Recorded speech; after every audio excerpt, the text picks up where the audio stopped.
डोकरी आपका एजुकेशन लाड़कानो ज़िले के सदर मोहम्मद कामल सरगाणी के असिस्टेंट मां सुपरिटेंडेंट गेजेटेड ऑफिसर जो प्रमोशन मिलण ते director schools education primary Larkana Gulsher Soomro, deputy director आपा Bushra Chandio, district education officer primary Larkana Anisur Rahman Jalbani, assistant Gulshan Ali Bhugti गुलन जा हार पराए। जड़ते बे पासे आपका एजुकेशन यूनिट लाड़काने के ऑफिस सेक्रेटरी अब्दुल वाहिद खोड़ो, फ़कीर नूर अहमद जसकाणी, पेटे अलफ ज़िले लाड़काने के साबिक सदर सैयद हिदायतुल्ला शाह बेन मुबारक उड़ई गुलन जा हार पराया।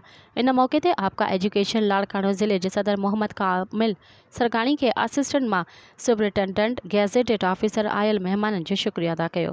मज़ीद ख़बरन ऐं तफ़सीलात लाइ विज़िट कयो असांजी वेबसाइट www.awamiNewsHD.com ऐं ॾिसंदा रहो अवामी न्यूज़ HD।